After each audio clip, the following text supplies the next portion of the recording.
একটি গভীর জঙ্গলে একটি শিয়াল ও তার বউ বাস করত। শিয়াল ছিল খুবই চালাক, তার বউ কিন্তু কম বুদ্ধিমতী ছিল না। তারা দুজনেই বিভিন্ন ফন্দি করে প্রতিদিন তাদের খাবারের ব্যবস্থা করত। তারা জঙ্গলের মধ্যে একটি গুহায় বাস করত। একদিন শিয়াল ও তার বউ কথাবার্তা বলছিল, তখন শিয়াল তার বউকে বলে ওঠে, বউ, তুমি কি জানো আমি একটি দারুণ বুদ্ধি করেছি।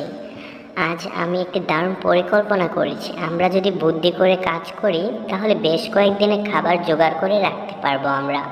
ও মা, তাই নাকি গো? কি পরিকল্পনা করেছো আমাকে একটু বলো, তুমি কি পরিকল্পনা করেছো?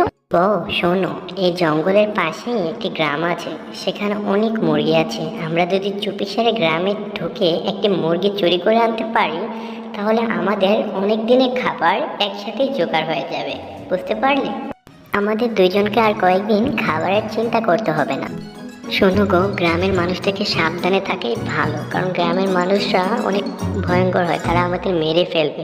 আমরা মুরগি চুরি করতে না গেলেই ভালো হবে, তুমি আমার কথা শোনো। আরে লক্ষ্মী বউ আমার, কিছুই হবে না, তুমি চলো, গ্রামের মানুষ আমাদের ধরতেই পারবো না। আমরা চুপিসারে গিয়ে একটি মুরগি নিয়ে চলে আসবো। আচ্ছা ঠিক আছে, তুমি যদি এত করেই বলছো তাহলে আমরা একটা মুরগি নিয়ে চলে আসবো, বুঝলে? বেশি লোভ করবে। তারপর শিয়াল আর তার বউ জঙ্গল পেরিয়ে গ্রামের দিকে রওনা হলো। তারা গ্রামের দিকে হাঁটতে লাগলো। গ্রামে পৌঁছে তারা ধীরে ধীরে চলতে লাগলো। গ্রামে ধীরে ধীরে চলতে লাগলো যাতে তাদের কেউ দেখতে না পায়। গ্রামে পৌঁছে শিয়াল ও তার বউ খুব ধীরে ধীরে চলতে লাগলো এবং সেখানে সে একটা বাড়ি দেখতে পেল। সেখানে তারা দুটি মুরগিকে শুয়ে থাকতে দেখলো। বউ, তুমি এখানে দাঁড়াও, আমি চুপিসারে গিয়ে একটি মুরগিকে ধরে নিয়ে আসি। তারপর শিয়াল আস্তে আস্তে করে পা টিপে টিপে মুরগির দিকে এগোতে থাকলো। গিয়ে সে আস্তে আস্তে সেখান থেকে একটি মুরগিকে উঠিয়ে নিল। মুরগিকে উঠিয়ে নিয়ে সে আবার ধীরে ধীরে বউয়ের কাছে আসতে লাগলো। সে শিয়াল বউ দেখে খুশিতে লাফিয়ে উঠল এবং তারা সেখান থেকে খুব দ্রুতই চলে যেতে লাগলো জঙ্গলের উদ্দেশ্যে। তারপর শিয়াল ও তার বউ তাদের গুহায় ফিরে আসে। গুহায় ফিরে এসে তারা মুরগিটিকে দুজনে মিলে খুব আনন্দের সাথে সেখানে খেয়ে ফেলে। শিয়াল ও তার বউ মুরগিটি খাওয়ার পর শিয়াল বউ তার স্বামীকে বলতে থাকে, শোনো, আমরা কি মুরগিটিকে চুরি করে খেয়ে কোনো কাজটা ঠিক করলাম? কারণ চুরি করা তো ভালো কাজ নয়, আর গ্রামবাসীরাও বুঝে যাবে যে মুরগি আমরা চুরি করেছি, তখন তো তারা আবার আমাদের উপর আক্রমণ করতে আসবে।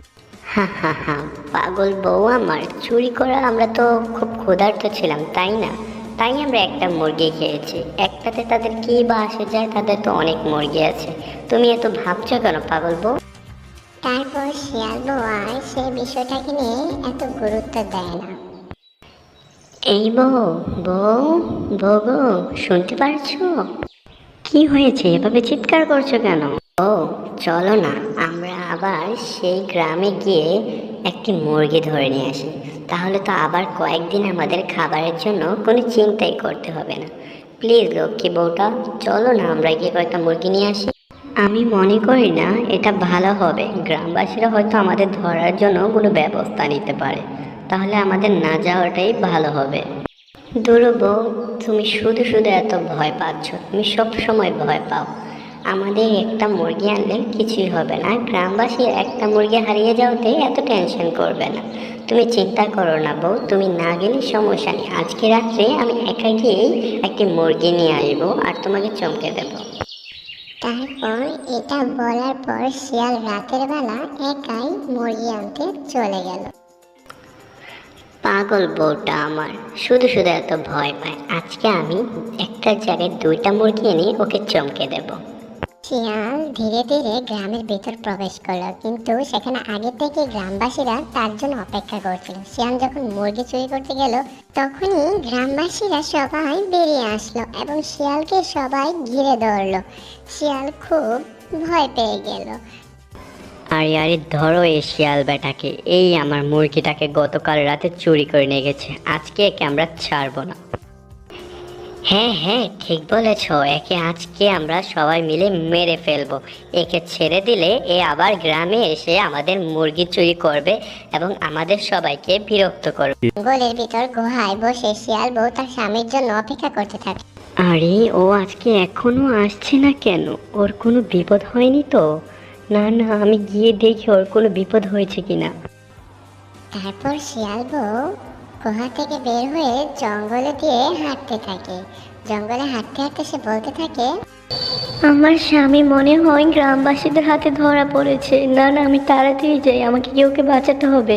তারপর শিয়াল বউ গ্রামে গিয়ে দেখতে পায় শিয়াল গ্রামের মানুষের হাতে বন্দি।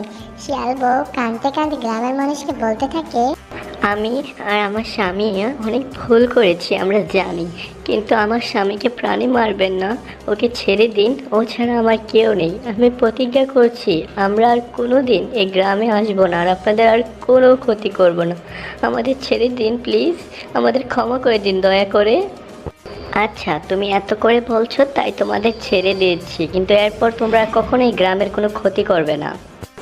হ্যাঁ, আমি প্রতিজ্ঞা করছি আমি কিংবা আমার স্বামী আমরা এরপর আর কেউই গ্রামের কোনো ক্ষতি করব না এবং আমরা আর আসবো না এই গ্রামে। এরপর শিয়াল বউ তার স্বামীকে নিয়ে সেখান থেকে চলে যেতে লাগলো এবং তারা মনে মনে প্রতিজ্ঞা করলো তারা আর কখনো গ্রামের মানুষের কোনো ক্ষতি করবে না। তারপর তারা জঙ্গলের ভিতরে আনন্দে ঘুরতে থাকলো এবং তাদের জীবন আনন্দে কাটতে থাকলো। তারা আর কখনো সেই গ্রামে যায়নি এবং গ্রামের মানুষের কোনো ক্ষতি করেনি। তো বন্ধুরা, এই গল্পের মূল শিক্ষা হলো মিথ্যা, প্রতারণা বা চুরি করে কোনো লাভ হয় না। সততার পথেই প্রকৃত সুখ ও শান্তি পাওয়া যায়। আমরা সবাই সদা সত্য কথা বলবো এবং সত্যর পথেই চলবো। তো বন্ধুরা, আজকে আমাদের গল্পটি কেমন লেগেছে সবাই কমেন্ট করে জানাবেন। যদি ভালো লেগে থাকে তাহলে লাইক, কমেন্ট আর সাবস্ক্রাইব করে দেবেন। আর পাশে থাকা বেল আইকনটি বাজিয়ে দেবেন, তাহলে আমাদের নতুন নতুন ভিডিও সবার আগে আপনার কাছে পৌঁছে যাবে। আজকের মতো এখানেই শেষ। আল্লাহ হাফেজ।